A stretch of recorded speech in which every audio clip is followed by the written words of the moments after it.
히브리서 9장 11절에서 12절 말씀 찾으셨으면 하면 찾으신 줄 알고 제가 먼저 한번 읽겠습니다.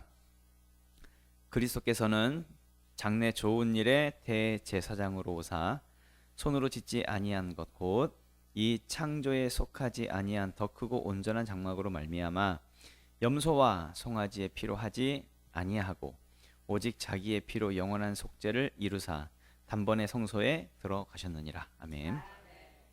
말씀 되새기면서 다 같이 합독하도록 하겠습니다. 시작. 그리스도께서는 장래 좋은 일에 대제사장으로 오사 손으로 짓지 아니한 것 곧 이 창조에 속하지 아니한 더 크고 온전한 장막으로 말미암아 염소와 송아지의 피로 하지 아니하고 오직 자기의 피로 영원한 속죄를 이루사 단번에 성소에 들어가셨느니라. 아멘. 부활은 구원의 완성이다. 부활은 구원의 완성이다 라는 제목으로 하나님 말씀 증거하도록 하겠습니다. 오늘도 서로 인사할게요. 축복하면서 당신은 복의 사람입니다. 당신은 복의 사람입니다. 우리 하이파이브. 아싸 기적이라. 아싸 기적이라면 다른 분하고 아싸 기적이 또 다른 분하고 아싸 기적이 일어납니다. 축복합니다. 놀라운 일이 일어납니다. 기적이 일어나고 있습니다. 잘 되고 있습니다. 계속 믿음의 선포를 하면 하나님이 들으시고 하나님이 들리는 대로 행하신다고 하셨으니까 반드시 믿음의 기적의 역사가 나타날 것입니다. 지난주에 방금 우리 산모가 헌금콜링에서 잠깐 언급했듯이 지난주에는 새가족 초청 주일이었습니다. 키즈까지 다 포함해서 15명이 초청되어져서 같이 지난주에 예배를 드렸었고요. 어쨌든 15명 하나님께서 15명 인도하신 하나님께 모든 영광을 올려드리겠습니다. 근데 이제 오늘은 또 보이진 않는 것이 좀 아쉽긴 하지만 어쨌든 중요한 건 초청도 중요하지만 더 중요한 것은 정착에 대한 부분입니다. 그래서 끝난 게 아니죠. 여러분들은 계속적으로 지속적으로 만나셔야 합니다. 지난주에 만나셨는지 모르겠습니다. 혹 지난주에 못 만나셨다고 한다면 이번 주에 꼭 만나시기를 부탁을 드립니다. 지속적인 만남과 또 계속적으로 만나서 관계를 가지시고 또 식사도 하시고 차도 같이 나누시면서 좋은 시간, 좋은 만남이 계속 될 수 있기를 부탁을 드립니다. 또 하나 셀로 가급적이면 셀로 초청을 하십시오. 셀에서 더 풍성한 나눔과 풍성한 교제가 있기를 원합니다. 그럴 때에 마음이 열리고 또 그 한 영혼이 그래도 셀을 통해서 정착이 일어나는 그 역사가 일어나지 않겠습니까? 절대 포기하지 마십시오. 예수님은 그 한 영혼을 구원하시기 위해서 자기 목숨을 아낌없이 내어주셨습니다. 그만큼 예수님에게 있어서는 그 한 영혼이 정말 소중한 가치가 있다라는 이야기지요.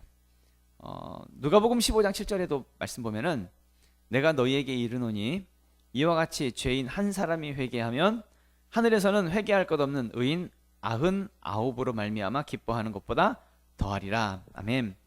하나님은요 세상 어떤 것보다도 잃어버린 한 마리의 양, 잃어버린 한 영혼, 그 죄인 한 사람이 회개하고 돌아오는 것, 그것을 가장 기뻐하신다라고 말씀하고 있다는 이야기죠. 그렇다고 한다면 이번 한 주간 다시 한 번 더 도전해 볼 수 있기를 부탁을 드립니다. 새가족과의 만남을 가지시고 또 약속도 잡으시고 같이 식사도 하시고 차도 마시시면서 또 어떤 작은 선물 같은 것도 준비하시면 좋을 것 같아요. 그래서 좋은 교제가 있기를 다시 한 번 더 부탁의 말씀을 드립니다. 또는 혹 지난주에 초청을 하지 못했다 할지라도 우리는 일단 11월까지 한 사람이 한 명 전도하는 것을 목표로 삼고자 합니다. 11월에 이제 우리 교회 20주년 예배가 있거든요. 이때 정말 하나님이 가장 기뻐하시는 그 잔치를 좀 만들기 원합니다. 큰 잔치, 큰 축제가 되었으면 좋겠습니다. 물론 이제 개인적인 생각으로, 목사의 생각으로는 성전도 좀 멋들어지게 좀 건축도 하고 20주년 예배 때 더 넓고 더 좋은 자리에서 20주년 예배를 좀 하나님께 드렸으면 좋겠다라고 하는 마음이 너무나도 굴뚝같이 너무나도 큽니다. 그랬으면 좋겠지만 사실 이제 우리가 아직 여건이 좀 되지 않거든요. 그래서 되지 않는 상황에서 하나님께 드릴 수 있는 가장 최고의 예배는 무엇일까라고 할 때에 영혼입니다. 영혼. 그래서 11월까지 한 사람이 한 명씩 꼭 전도를 해서 올해 정말 지금 있는 숫자의 배가 되어지는 최고의 예배를 하나님께 드릴 수 있는 그런 예배가 됐으면 좋겠습니다. 그래서 20주년까지 그러니까 11월까지 우리가 꼭 한 사람이 한 영혼을 꼭 전도하는 그 역사를 만드실 수 있기를 부탁을 드립니다. 그래서 사실 이제 우리 교회가 계속 이제 초청주의를 계속 1년에 뭐 3번, 4번 꾸준하게 계속 이제 그렇게 초청주의를 해 왔었는데요. 지난 몇 년 동안은 이제 뭐 부활절, 뭐 추수감사절, 성탄절 뭐 이런 절기 때마다 계속 우리는 새 가족을 초청했었습니다. 그러다 보니까는 이 설교 내용이 절기 설교가 거의 없었죠. 그동안 절기 설교를 하지 않고 거의 뭐 초청에 관련된 내용, 아니면 복음적인 내용 그런 말씀으로 주로 이제 나누었었습니다. 그러다 보니까 지난주가 이제 부활주일이었는데 사실 몇 년 동안 부활절에 대한 말씀을 나누지를 못했더라고요. 그래서 오늘은 예수님의 부활이 우리에게 주는 의미가 무엇인지, 어떤 의미가 있는지, 또 우리가 예수님이 주일날 부활하셨잖아요. 그래서 왜 주일날 주일 예배를 드리는 것이 이것이 어떤 의미가 있는지에 대한 부분을 한번 말씀을 나누면 좋겠다라고 하면서 그런 생각이 들어서 이제 부활절에 대한 의미에 대해서 한번 같이 말씀을 나누려고 합니다. 근데 준비하면서 내용이 조금 어렵지 않을까 이런 생각도 있는데 한번 최대한 제가 쉽게 설명을 해서 설교를 할 테니까 여러분 집중해서 잘 들으시기를 부탁을 드릴게요. 자, 그럼 오늘 본문 말씀에 보면은 이런 말씀이죠. 그리스도께서 장래의 좋은 일에 뭐가 되셨대요? 대제사장으로 오사, 이렇게 말씀하고 있습니다. 예수님이 무엇으로 오셨다고요? 대제사장으로 오셨다라고 말씀을 하고 있습니다. 그리고 자기의 피로 영원한 속죄를 이루시고 단번에 성소에 들어가셨다라고 오늘 본문 말씀이 말씀하고 있지요. 그러면 예수님이 대제사장으로 오셨으니까 구약의 제사법에 의해서 그 대제사장이 어떤 역할을 하는지에 대한 부분을 보면 우리가 예수님의 이 땅에 오신 그 목적을 알 수가 있겠지요. 그 내용을 쉽게 알 수 있는 것이 레위기 16장의 내용인데요. 레위기 16장은 대속죄일이라고 하는 그 대속죄일, 이스라엘 모든 백성들이 속죄를 받는 날에 대한 부분으로 언급되어져 있는 것이 레위기 16장의 내용입니다. 물론 16장 전체를 다 읽으면 좋은데 한번 16장 29절부터 34절까지의 내용을 한번 읽어볼게요. 너희는 영원히 이 규례를 지킬지니라. 일곱째 달 곧 그 달 10일에, 그러니까 7월 10일 날을 말하는 거예요. 대속죄일은 며칠일까요? 7월 10일, 일곱째 달 곧 그 달 10일에 너희는 스스로 괴롭게 하고 아무 일도 하지 말되 본토인이든지 너희 중에 거류하는 거류민이든지 그리하라. 이 날에 너희를 위하여 속죄하여 너희를 정결하게 하리니 너희의 모든 죄에서 너희가 여호와 앞에 정결하리라. 이는 너희에게 안식일 중에 안식일인즉 너희는 스스로 괴롭게 할지니 영원히 지킬 규례라. 기름 부음을 받고 위임되어 자기의 아버지를 대신하여 제사장의 직분을 행하는 제사장은 속죄하되 세마포 옷 곧 거룩한 옷을 입고 지성소를 속죄하며 회막과 제단을 속죄하고 또 제사장들과 백성의 회중을 위하여 속죄할지니 이는 너희가 영원히 지킬 규례라. 이스라엘 자손의 모든 죄를 위하여 1년에 한 번 속죄할 것이니라. 아론이 여호와께서 모세에게 명령하신 대로 행하니라. 아멘. 예. 뭐 속죄하라고 하니까 뭐 이렇게 좀 말이 좀 어렵게 되어 있는데 좀 16장의 내용을 전체적으로 제가 풀어서 말씀을 드릴게요. 레위기 16장은 대속죄일입니다. 7월 10일 날 모든 이스라엘 백성들이 성막에 모입니다. 그리고 대제사장이 이 백성들 모든 백성의 죄를 가지고 1년에 한 번, 1년에 하루입니다. 정확히 말하면 1년에 하루 7월 10일 날 지성소에 들어가서 이스라엘 백성들의 모든 죄를 용서받는 날, 이 대속죄일에 대한 말씀이 이제 레위기 16장의 내용이지요. 이 대속죄일에는 대제사장이 이 하루 동안에 지성소를 3번 들어갑니다. 3번을 들어가는데, 먼저 성막을 먼저 한번 볼게요. 다음 그림 보시면 성막이 이제 이렇게 이런 형태. 요즘 표현으로 하면 이제 교회인데, 이제 하나님의 임재의 장소, 또 하나님께 제사를 드리는 곳, 이제 성막입니다. 성막 이 안에 구조를 보면은, 다음 넘기시면 좀 화면이 좀 질이 안 좋긴 한데, 성소와 지성소로 구분되어져 있습니다. 하나님의 임재의 장소는 어디예요? 지성소에 하나님의 임재, 여기가 임재의 장소입니다. 그럴 때에 이 지성소는 절대 아무나 못 들어갑니다. 들어가는 순간 죽임을 당합니다. 그래서 오직 이곳은 대제사장만 1년에 하루 들어갈 수 있고, 들어갈 때에 모든 이스라엘 백성들의 죄를 가지고 들어가서 용서받는 곳이 어디예요? 이 지성소의 공간입니다. 대제사장이 대속죄일에 지성소에 이제 들어갈 때에, 먼저 첫 번째 들어갈 때는 향로를 가지고 들어갑니다. 그리고 그곳에 향을 피우죠. 이 안에를 연기로 가득 채웁니다. 왜 연기로 가득 채우냐면, 사람이 하나님을 직접 볼 수 있어요, 없어요? 직접 보게 되면 어떻게 돼요? 죽임을 당해요. 그러니까 연기로 다 가립니다. 하나님을 보지 않기 위해서. 그래서 이 안에 가득 향을 피우고요, 연기로 가득 채웁니다. 그리고 대제사장이 나오지요. 나와서는 자기가 자기 죄, 대제사장에게 있는 자기 죄를 용서받기 위해서 숫송아지를 잡습니다. 그리고 그 피를 가지고 다시 지성소에 들어갑니다. 그리고 그 피를 언약궤에 뿌리지요. 이때 대제사장에게 죄가 있는데, 그 죄가 용서받지 못하면 대제사장은 죽임을 당합니다. 그러니까 살아서 지성소에 들어갔는데 죽어서 나온다고 한다면 그것은 무슨 얘기예요? 대제사장은 죄를 용서받지 못했다라는 이야기죠. 성경에는 나와 있지 않지만 유대 그 랍비 문헌에 보면, 대제사장이 이 지성소에 들어갈 때에 발목에다가 방울을 달입니다. 방울을 달고 끈으로 묶습니다. 왜 방울과 끈을 묶느냐 하면, 대제사장이 지성소에 들어갔다가 죽었어요. 방울 소리가 나질 않아요. 그러면은 지성소에 누가 들어갈 수 있어요, 없어요? 다른 사람이 들어갈 수 있어요, 없어요? 못 들어가요. 아무나 못 들어가요. 그래서 어떻게 해요? 끈으로 잡아서 시체를 꺼내기 위해서 발목에다가 방울을 달고 끈으로 묶었다라는 이야기죠. 이해가 되시죠?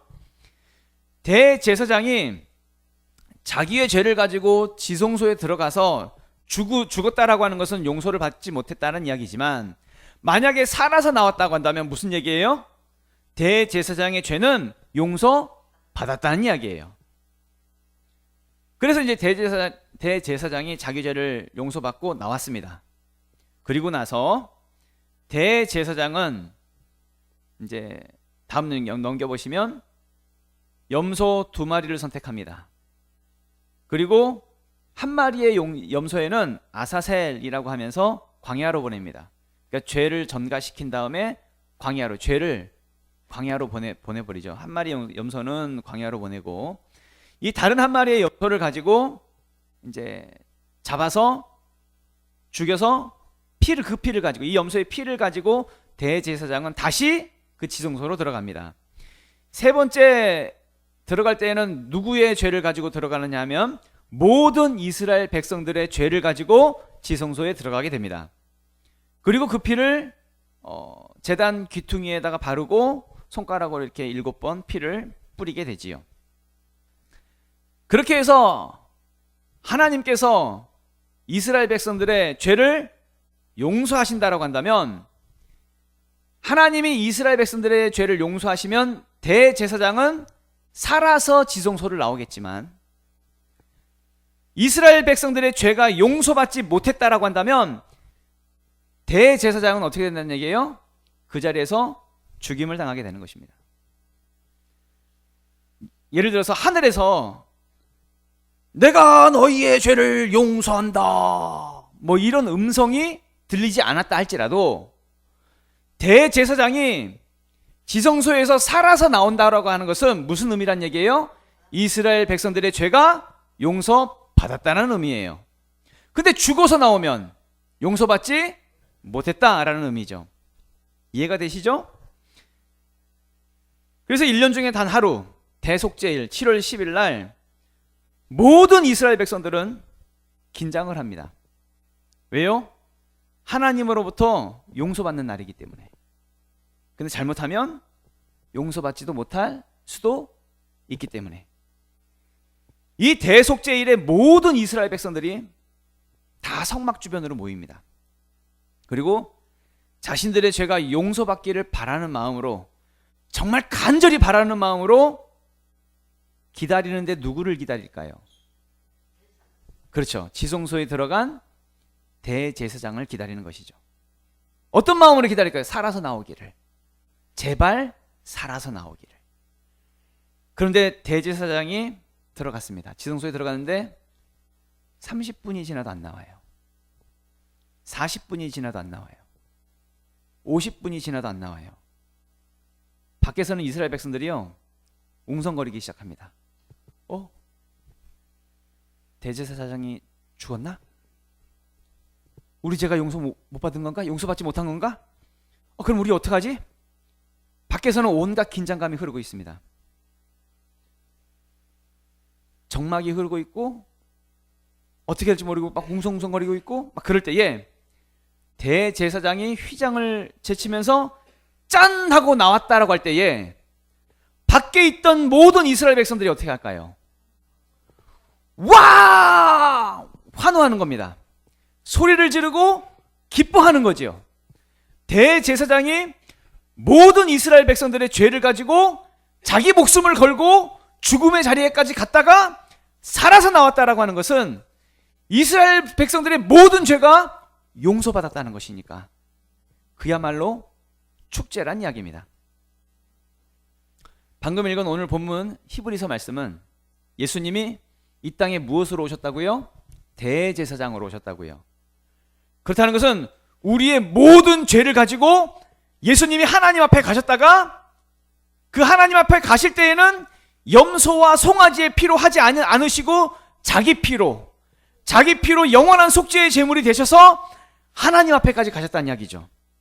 그런데 자기 피로 그 죽은 것으로, 죽음에서 끝난 것이 아니라 우리의 죄가 용서받을 수 있도록 어떻게 했다는 거예요? 부활하셨다는 얘기입니다. 만약에 예수님이 그냥 십자가에 죽으신 것으로 끝났다라고 한다면 그냥 그것으로 끝났어요. 죽어서 끝났어요. 그러면 우리의 죄가 어떻게 된 거예요? 용서받지 못한 거예요. 그런데 예수님이 대제사장이 되셔서 예수님이 십자가에서 죽으시고 그 죽음의 자리에서 다시 살아나셨습니다. 이건 뭘 의미하는 거예요? 우리의 죄가 용서받았다는 것을 의미하는 거예요. 예수님은 우리의 모든 죄가 용서받았다는 것을 확증하기 위해서 반드시 부활하셔야만 했습니다. 그리고 그래서 예수님이 부활하심을 통해서 우리는 진짜 용서받은 것이고, 그렇다는 것은 우리의 구원이 완성되었다는 거예요. 우리의 구원이 완성된, 우리의 구원은 완벽한 구원이 되는 것입니다.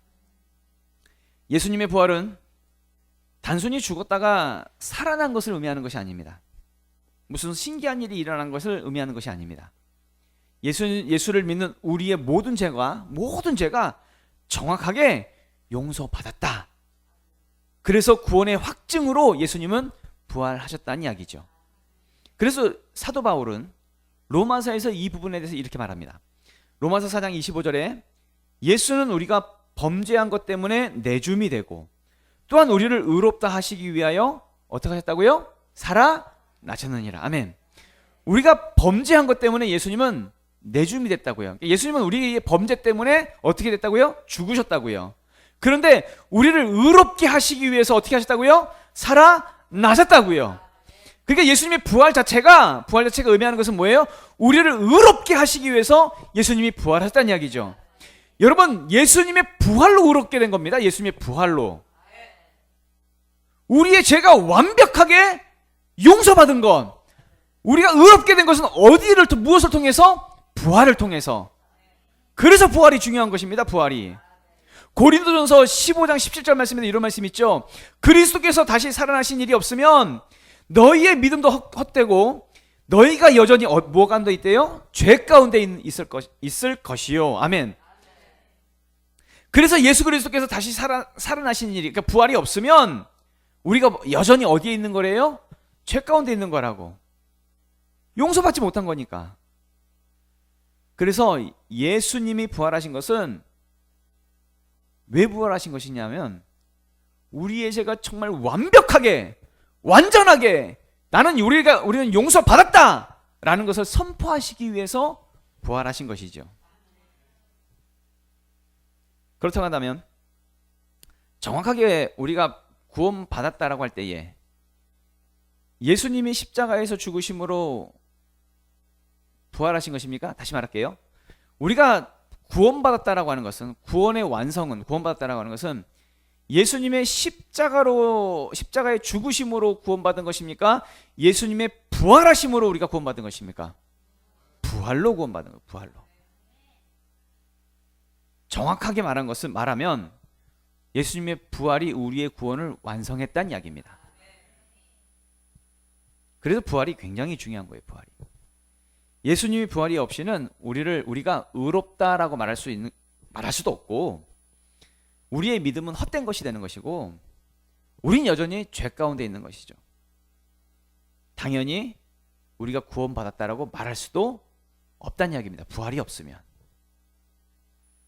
그래서 부활이 정말 중요한 거예요. 많은 기독교인들은 이 부활을 예수님이 살았다가 죽었다가 살아나셨나 보다, 뭐 이런 정도의 개념만, 그날은 그냥 삶은 계란 먹는 날, 계란깨 먹는 날, 뭐 이런 정도의 개념만 가지고 뭐 살아나셨으니까 기적이 일어났나 보다, 이렇게만 생각하는 경우들이 많지요.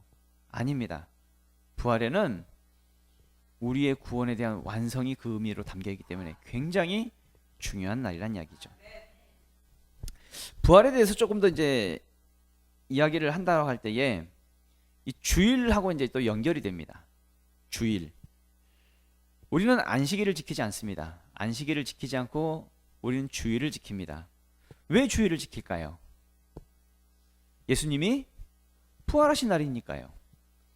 뭐 마태복음, 마가복음, 누가복음, 요한복음 다 공관복음에 예수님의 부활을 말할 때에 안식 후 첫날 부활하시는 것을 말씀하고 있는데요. 누가복음 24장 1절부터 3절 말씀 보면은 안식 후 첫날 새벽에 이 여자들이 그 준비한 향품을 가지고 무덤에 가서 돌이 무덤에서 굴려 옮겨진 것을 보고 들어가니 주 예수의 시체가 보이지 아니하더라. 예수님이 죽으셨다가 살아나신 날, 그 날이 어떤 날이에요? 안식 후 첫날. 부활하신 날은 안식 후 전이니까 안식일 다음 날, 토요일 다음 날이 바로 예수님이 부활하신 날이란 이야기죠. 근데 우리는 안식일을 지키지 않고 주일을 지키는 이유가 예수님이 부활하신 날이기 때문인데, 이 부분에 대해서 조금 더 구체적으로 말씀을 나눌게요. 성경을 보면 안식일을 지키라고 했습니다. 맞지요? 주일을 지키라고 하는 말이 있나요, 없나요? 성경에는 주일 지키라는 말이 없습니다. 그런데 안식일을 지키라는 말씀은 아주 분명하게 말씀하고 있습니다. 그럼 우리는 안식일을 지켜야 될 텐데 왜 우리는 주일을 지킬까요? 한번 이 부분을 한번 풀어서 말씀을 드리려고 하는데, 출애굽기 20장 8절부터 10절 말씀 보면은 안식일에 대한 내용입니다. 안식일을 기억하여 거룩하게 지키라. 엿새 동안은 힘써 내 모든 일을 행할 것이나 일곱째 날은 내 하나님 여호와의 안식일인즉 너나 내 아들이나 내 딸이나 내 남종이나 내 여종이나 내 가축이나 내 문 안에 머무는 객이라도 아무 일도 하지 말라. 아멘. 안식일을 거룩하게 지키라고 합니다. 근데 안식일을 지키라고 할 때에 요즘 우리의 개념처럼 주일날 교회 나와서 예배드리라는 얘기입니까? 아니죠. 이때 당시에 모세 시대에 안식일을 지키라고 하는 이 개념이 뭘 지키라는 거예요? 아무 일도 하지 말라는 거예요. 그러니까 그러니까 안식일날 아무 일도 하지 않는 게 안식일 지키는 거예요. 그러면 안식일을 지킨다라고 할 때에 그 안식일날 아무 일도 하지 않는 그 이유에 대해서 이 다음 구절 11절 말씀이 말씀하고 있는데, 이는 엿새 동안에 나 여호와가 하늘과 땅과 바다와 그 가운데 모든 것을 만들고 일곱째 날에 쉬었음이라. 그러므로 나 여호와가 안식일을 복되게 하여 그 날을 거룩하게 하였느니라. 아멘. 안식일 날 절대로 일을 해서는 안 되는 이유, 아무런 일도 해서는 안 되는 이유가 뭐 때문이래요? 하나님이 6일 동안 세상을 창조하시고 일곱째 날 쉬셨기 때문이다 라고 말씀을 하고 있어요. 안식일 날 일을 해서는 안 되는 이유는 창조와 관련이 있는데, 하나님이 6일 동안 창조하시고 일곱째 날 쉬셨다라고 하는 것은 6일 동안의 창조가 완벽하다는 거예요.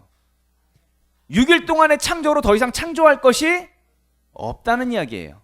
이해가 되시나요? 만약에 창조할 것이 남아 있었다고 한다면 하나님은 7일에도 창조를 하셨겠지요. 6일까지 창조하시고 7일째에 일곱째 날 안식을 하셨던 것은 더 이상 창조할 것이 없다. 하나님의 창조는 완벽하다. 창조는 끝났다 라는 의미입니다. 이해가 되시나요? 그런데 하나님이 6일 동안 이 세상을 완벽하게 창조하시고 하나님은 일곱째 날 안식을 하셨는데, 만약에 사람이 안식일 날 일을 한다라고 하는 것은 무슨 의미예요? 하나님의 창조가 완벽하지 않아서 사람이 일을 한다는 얘기예요. 이해가 되시나요? 하나님의 창조는 완벽하지 않다라고 사람이 그렇게 하나님의 창조를 불완전함으로 인정하는 거예요. 그래서 유대인들은요, 절대 안식일 날 일을 하지 않았습니다. 목숨 걸고 지켰습니다. 왜요? 잘못하면 하나님의 창조를 거스르는 것이 되기 때문에. 하나님의 창조가, 내가 안식일 날 일을 해버리면 하나님의 창조가 완벽하지 않는 것으로 그렇게 인정하는 것이 되니까. 그래서 안식일 날 일을 하는 것은 신성 모독이 되는 겁니다. 유대인들 입장에서는 이거는 하나님에 대해서 도전이에요. 신성 모독입니다. 절대 일하지 않았어요. 유대인들은 절대 일하지 않았습니다. 목숨처럼 지켰는데, 근데 예수님이 안식일 날 어떻게 하셨어요? 병자를 고치셨어요. 병자를 고치셨어요.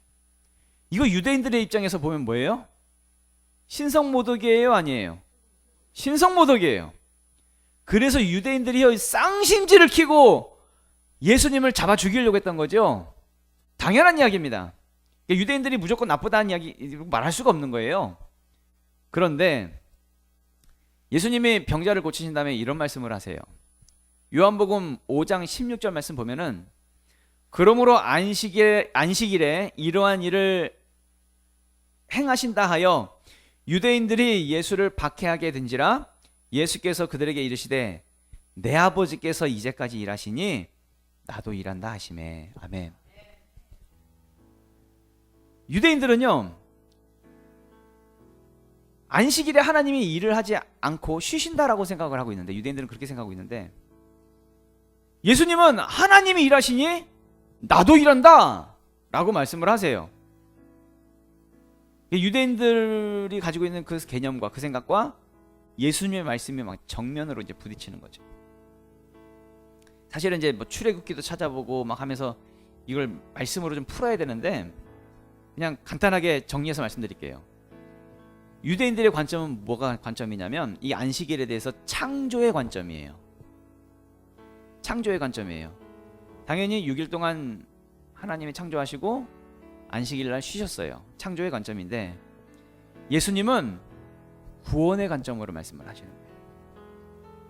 그러니까 하나님은 창조에 대해 더 이상 창조할 것이 없으니까 하나님은 창조에 대해서는 안식하고 계시지만 구원의 관점, 구원에 관해서는 하나님은 뭐 하고 계시는 거예요? 지금도 일하고 계시는 거예요. 우리의 구원에 대해서는 지금도 일하고 계시는 거예요. 그렇다고 한다면 이제 여러분, 우리는 안식일을 지켜야 될까요? 예수님이 우리의 구원을 완성시키신 날, 부활하신 날, 그 주일을 지켜야 될까요?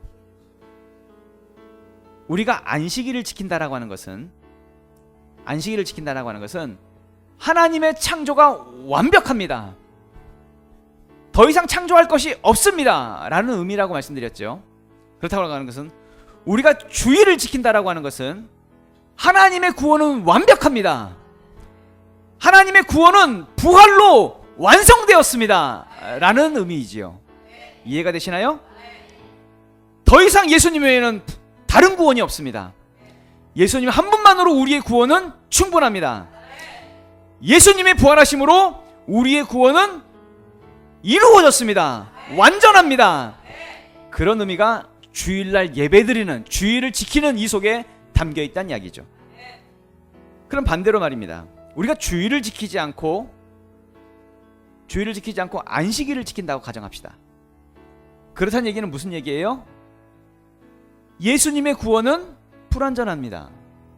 예수님만으로 충분하지 않습니다.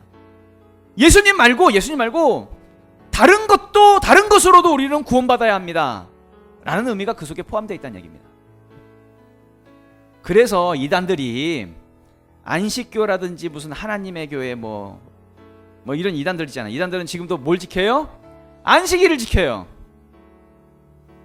말하면서 무슨 말을 해요? 하나님이 안식일을 지키라고 했지 언제 주일을 지키라고 했냐 그러면서 안식일을 지켜요. 근데 안식일을 지킨다라고 하는 것은 무슨 의미라고요? 예수님을 자신의 구원자로 인정하지 않는다는 것. 그래서 그 사람들은 누구를 앞세워요? 무슨 안상홍이라든지 무슨 장길자 뭐 이런 사람들을, 그들이 구원자잖아요. 그들이 다른 이단들 말입니다. 그래서 모여가 언제 예배해요? 토요일날 예배하잖아요. 안식일 지킨다고 하면서. 예수님의 구원을 인정하지 않는다는 얘기죠. 다른 구원자, 다른 예수, 다른 하나님을 통해서 구원받는 이단들은 지금도 안식일을 지키는 이단들이 있지요. 창조에 관해서는 안식일을 지키는 것이 맞지만 우리의 구원에 관해서는 예수님이 부활하신 날 주일을 지키는 것이 맞습니다. 그래서 우리가 주일을 지키는 것만으로도 나의 구원은 오직 예수님께 있습니다. 오직 예수님을 통해서만 나는 구원받았습니다. 예수님을 통해서 나의 구원은 이루어졌습니다라고 신앙 고백하는 것, 그렇게 믿음으로 고백하는 행위가 뭐예요? 내가 주일을 지키는 것. 그 속에 포함되어져 있다는 이야기죠. 반드시 기억하셔야 됩니다. 대제사장이신 예수 그리스도께서 이 땅에 오셔서 죽으시고 부활하심을 통해서 우리의 구원은 완성된 것입니다. 이 구원이 사라질까요? 빼앗길까요? 없어질까요? 아닙니다. 완성되었기 때문에 이 구원은 끝까지 갈 것입니다. 다 같이 일어나서 기도하도록 할까요?